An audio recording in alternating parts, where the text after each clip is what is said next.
Speaking of the first day of summer, meteorologist Thomas Patrick joining us this morning. So Thomas, I feel like you're bringing the heat with you. You just got back from the Midwest and you're bringing all this sunshine and these good vibes to our show. We're loving it. Yeah, I felt a little bad when you texted me last week and said the wind chill was, well, oof. That's behind us, rough. Isn't it? Much better today, and we'll be much warmer by next week. It was in the 90s in the Midwest. In fact, I think Chicago is going to be pushing 100 degrees today, and that's with humidity, I might add. I don't miss the humidity. Let's just put it that way. I like it when we get cooler nights and mornings to offset these warm days that will definitely be on the way, but shaping up to be an awesome one for today. 59 degrees, mostly sunny skies. You'll need the shades all day on this longest day of the year, 16 hours of daylight even. It's going to be sunny for all of them as well. 59 right now in Spokane, 60 in Coeur d'Alene. Waking up this morning, starting to get moving on this Tuesday morning, 8 a.m. And yeah, it is clear all across the Pacific Northwest. So no worries for any showers or thunderstorms today. Just a mostly sunny day. Temperatures well into the 70s, but we're still eyeing for our first 80-degree day of the year, and it's taking long enough to get here. But we'll have 90s before you know it. We'll show you what the extended forecast has in store for us in just a couple minutes. Tracking breaking news, police looking for the driver of a Jeep who slammed into the local Laundryland on Wellesley earlier this morning. KREM 2's Nicole Hernandez talked to the manager of the store. Laundryland employees spent the morning sweeping up glass from their storefront. It's very frustrating. Early Tuesday morning, the store's security cameras caught this video, a Jeep ramming into the front of the business. One man jumps out of the front seat, grabbing this box from the counter. Laundryland manager Amber Ross says the thief grabbed a comment box. She says that's the only thing he took. So all this damage is for nothing, literally for nothing. So it's going to cost a lot of money for us to get our store back to normal. Spokane police say there's thousands of dollars in damage. It is what it is, and it's not our fault, but it sucks because it kind of sets us back a little bit. Ross says theft is not typically a problem for them. We've been hit like once or twice over the last 20 years, but not like this, not this bad. Luckily, she says they don't keep cash in-house. Now, Spokane police are looking for this man. They say he's driving an older model Jeep. It's cream or white with rusted paint. Police are asking anyone with information to call Crime Check.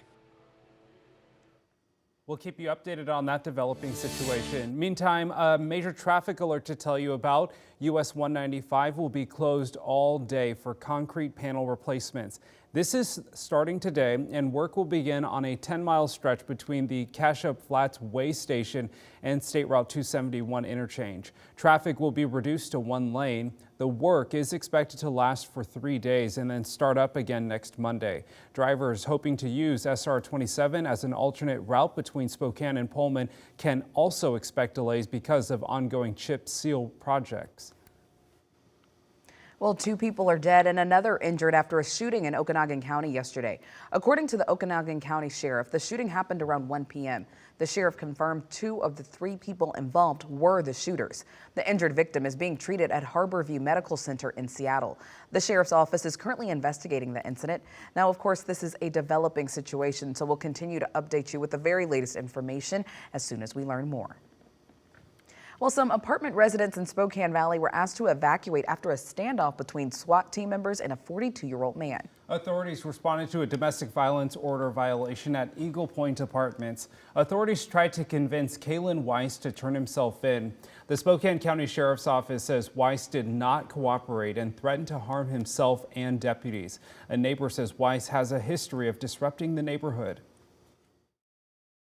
The woman that this morning he had a conflict with, they've been together for about 2 years now, and for about the first couple months nothing happened, and then the cops were here twice a week. They have been here before trying to get him to come out, and he just never leaves, so they've left before, and finally this time they were able to do their job and get him out. Weiss has previous criminal history, including assault and kidnapping charges. Around 2 p.m., residents were able to go back into their apartments. Police then took Weiss into custody. Now he is facing a felony domestic violence order violation and potentially other charges. Happening today, it is the 4th day of hearings for the January 6th Select Committee. The committee now shifting its attention to a state-level pressure campaign aimed at blocking President Biden's 2020 election victory. Arizona House Speaker Rusty Bowers is one of several witnesses expected to testify today. Bowers says former President Donald Trump asked him to change the state's law to choose different electors. The Washington Post says Bowers also received an email from Supreme Court Justice Clarence Thomas's wife, Virginia Thomas. The email asked Bowers to reverse Trump's election loss. The committee is requesting an interview with her. She said publicly that she looks forward to coming in and talking to us. So I take her at her word that she intends to come in, and we look forward to talking to her. 4 witnesses in total are scheduled to testify today, including Georgia's Secretary of State.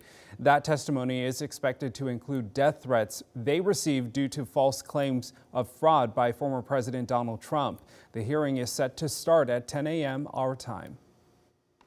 The Supreme Court is ready to release more opinions today and Thursday. Now, we don't know which cases will be announced. However, the High Court has 18 cases remaining in this term. The court is expected to begin its recess in early July. 8:07 now, time for your morning rush. More news in less time. Jury deliberations continue today in Pend Oreille County for the trial of Riley Hillstadt. He's accused of murdering Jason Fox from Newport nearly 2 years ago. Hillstadt faces several charges, including first-degree murder, kidnapping, unlawful disposal of human remains, and tampering with evidence. The Spokane County Sheriff's Department is investigating a body that was found in the Spokane River near the Downriver Golf Course. On Sunday, Riverside State Park rangers responded to a report of a possible body in the river. Major crimes detectives are still investigating. It's unclear, though, how the person died. Well, as we get closer and closer to Hoop Fest, the annual Cash Dash Scavenger Hunt is back. The scavenger hunt starts today and goes through Saturday, so people will have the opportunity to find one of 25 mini basketballs, and each ball is worth between $2,500 and $1,500. Those basketballs will be distributed throughout the region. All you have to do to play is follow Numerica's Instagram page for daily clues on where the basketballs will be. And that's a look at your morning rush. After a 2-year hiatus, the South Hill Summer Parkways event is back tonight.